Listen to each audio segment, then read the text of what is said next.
Hello and welcome. My name is Sofia for those who don't know me. If you are here, it's your first time listening to me, I want to thank you for your time. Thank you for listening and tuning in, and I want to welcome you and I receive you just as you are here right now. And I am an Empower Love coach and a life coach healer. And today I wanted to share what I woke up today feeling that was alive and active within me. For those who don't know me, I was born in Argentina and I now live in a beautiful place called Cortes Island in British Columbia, Canada. And this is mate, the traditional tea in Argentina and other countries in Latin America. And it's something that connects me to my home. So I left home when I was 19 years old, and I went for the dream life, for a better life, like so many of us on the planet. And I remember growing up in Argentina, I went to the United States when I was 19, 20 years old, right after the Twin Towers.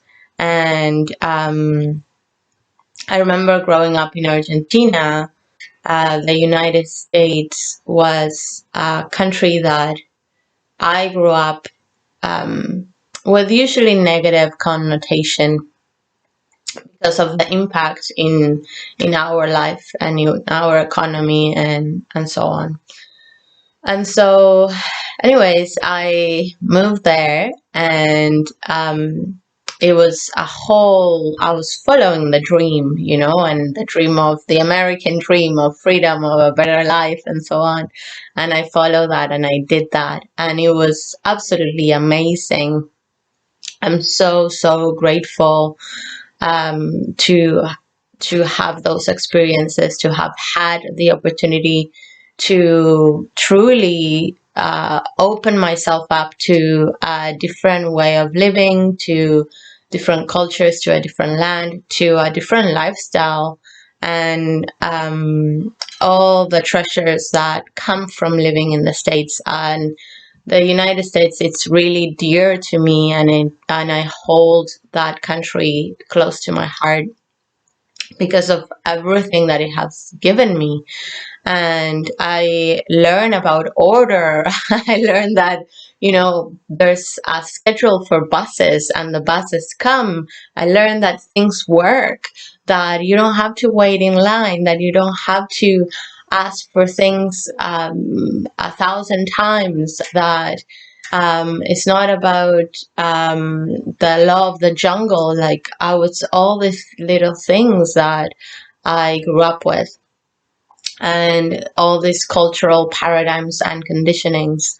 And something I also learned was the level of discrimination that still exists in the United States. That I'm not saying there's no discrimination in Argentina. There is, and in different ways. But I remember when I moved to Colorado, and then I moved to the East Coast all the way to South Carolina to a place called Hilton Head Island. And there I witnessed and heard just horrific stories that, to me, I just didn't know. Maybe I would see a movie back home about it, but I just didn't link in my head that that was still possible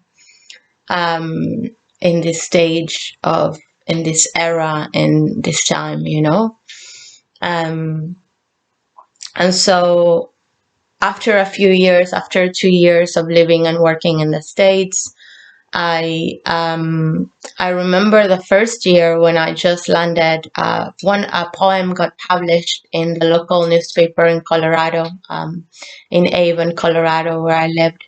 And it was basically about immigration and what it means to be uprooted to your roots, to where you were born, and live and move somewhere else in the world. and how there's a moments where you have two homes and two connections and two roots, and then at the same time there's none of it. Because after a while, I lived, I haven't been living in Argentina for a very long time. So after a while, it's almost even your own country becomes foreign to you. And so there's a level of displacement there. And I learned to connect to being a citizen of the world. And I feel like this time is what is calling for all of us to acknowledge and to awaken ourselves to becoming citizens of the world, because there's one earth and we all live together. And the level of interconnectedness that many ancient teachers have. What do you do to the web, you do to yourself. What do you do to yourself, you do to the web. Because the level of interconnectedness with all life is intricate, and it's true, it's alive, it's real, it's there. And so to continue back the story, after 2 years of living and working in the States and having to go back and forth as well, the level of aggression, discrimination, the sense of just feeling shame, being shamed and guilted every time that I would go to the embassy of the States, wanted to apply for a work visa or something. It was devastating.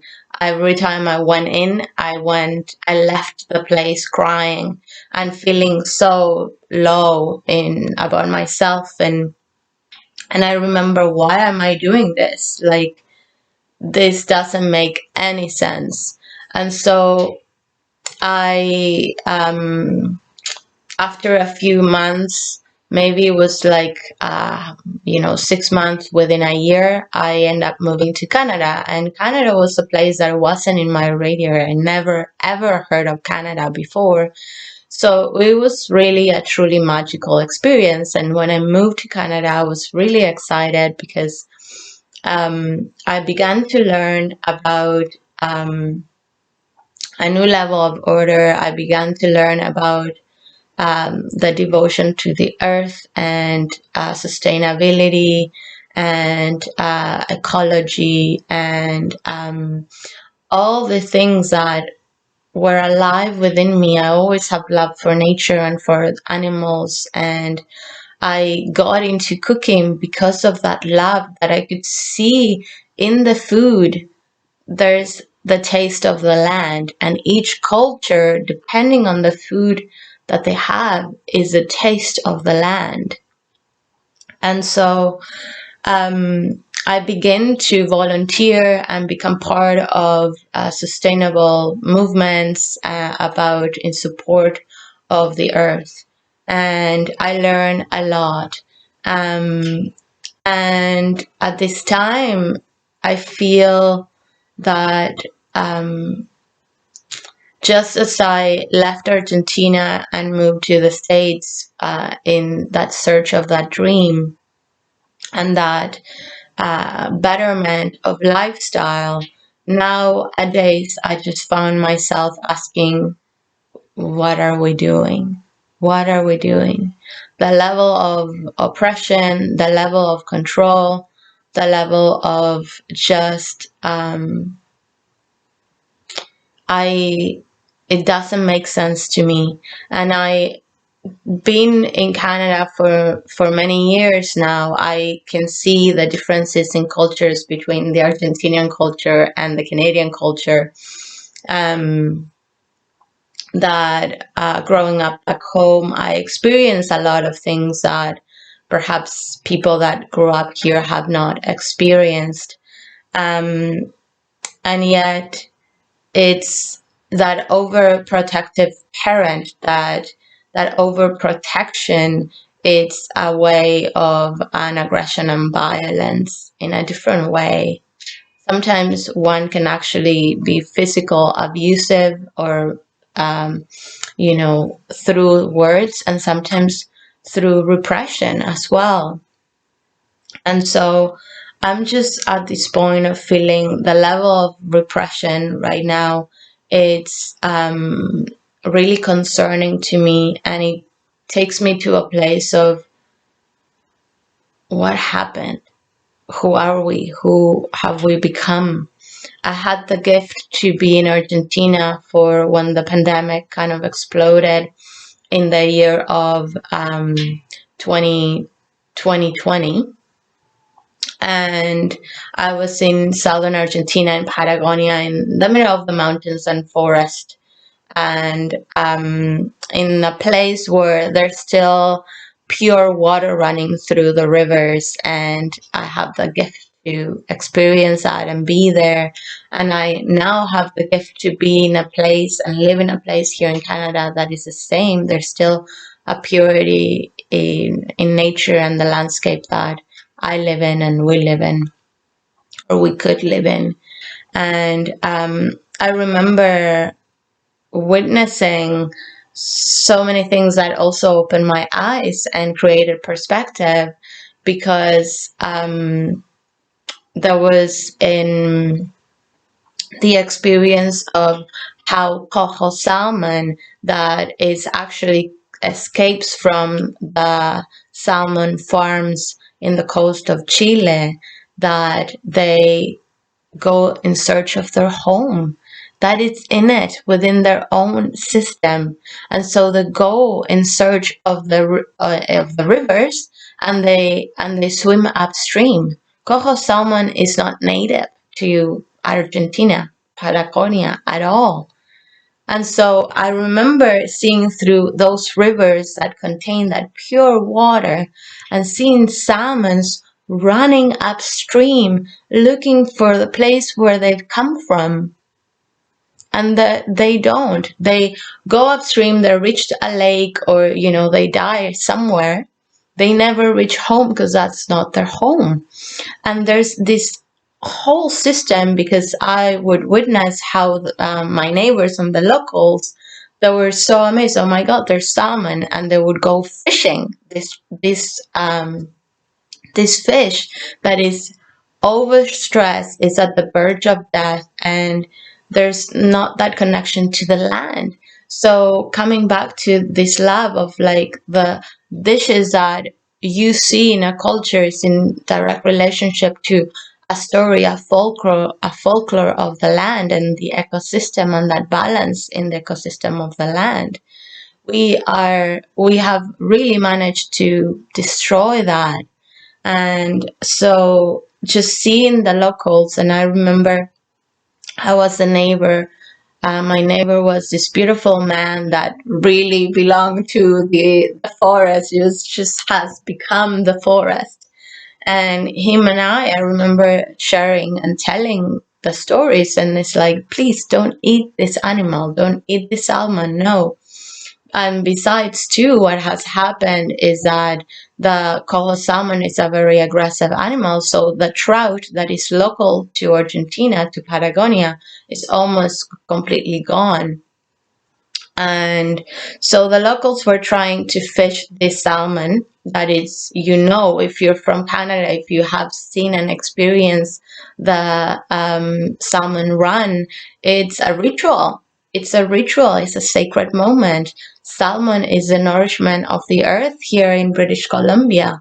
It's part of that folklore, is what nourish and enriches the earth. And that is dislocated and disassociated, and as it's come back here to Argentina, there's no story to the life and the wisdom of the salmon, and the role and the place in the ecosystem, and the role that it plays. So I remember experiencing that and asking again, what are we doing? This web is intricate, and it's powerful, and it's beautiful, and it's also delicate. It's also delicate. And I also remember, as I lived there, I The locals were telling me as the pandemic was closing down, there was military, we had, um, um, what's the word, when we basically couldn't leave the house after 7 p.m. And there was, military with guns outside. And but I remember hearing that, Canada was trying to open a gold mine there in Patagonia. So this also opened my eyes that, Canada gifted me the awareness to really be actively speaking for the earth, and just really understanding um, the how to protect the environment and really take action. And then there I was in my home country, and there it is, Canada. It's if that gold mine is open in Canada, in Argentina, that river won't be pure anymore, and that's for sure. And so it just today I just woke up feeling that this extreme disconnection to our story, to our land and where we come from, and that the understanding that we are citizens of the world. And I'm gonna pause the video for 1 second because I want to grab something that is important and that I wanted to share, but I placed it too far away, so hold on. And so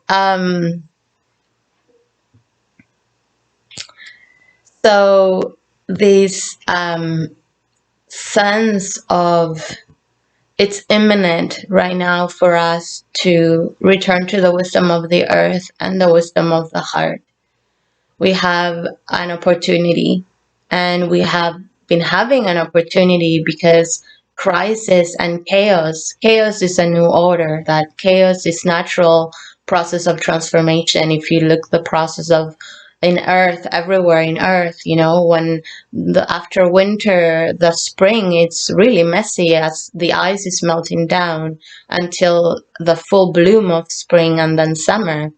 Just as from the caterpillar, all the transition until it gets to the butterfly, it's there's a crisis there, and it's also there's a sense of chaos, because what the structure that was is no longer that structure. So that process of um, disillusionment is chaotic, and it's confusing at times.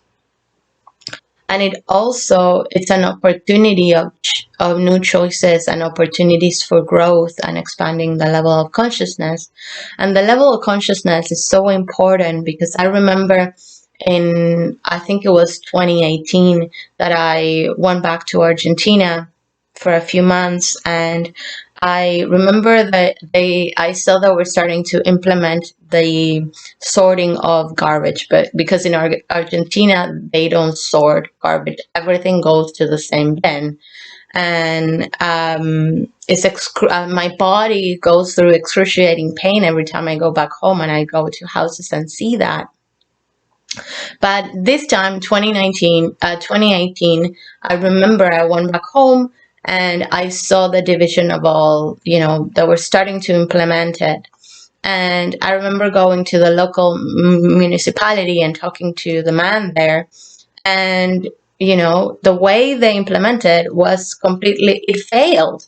The way they were teaching people was through a pamphlet, a flyer, and, the consciousness there wasn't there. So anyways, the project failed. When I went back in 2020, there was no program for recycling and sorting garbage. Like, that's not in place. And we're going to 2022.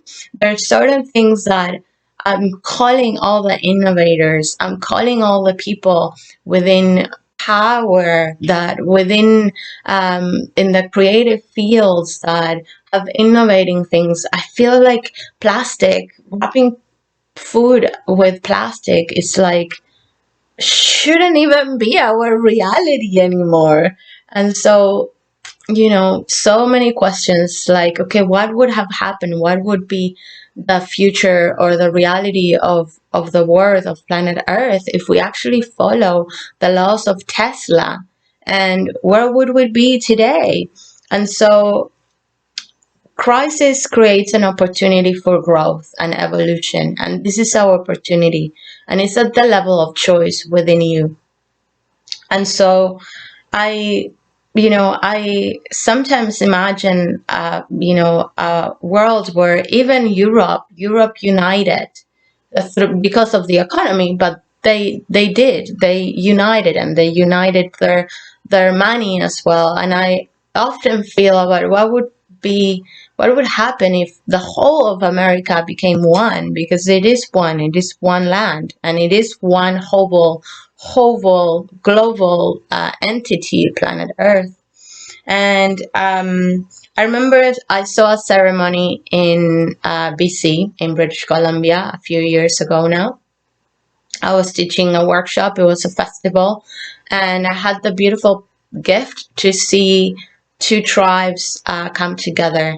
The tribe of the eagle, and then there was a ceremony from Ecuador, the First Nations from Ecuador, that the shaman did, or the chief did, ceremony of the condor. And, here I am holding the feather of the eagle and the condor, connecting as one, as when the eagle and the condor fly together in the same sky. And we unite, we come together as one. And we become global citizens. That is not about my taking care of myself without thinking about the other and harming another. And we are able to get to a place of level of consciousness where we know that our well-being is a well-being of another, that what we do to the web, we do to ourselves as well.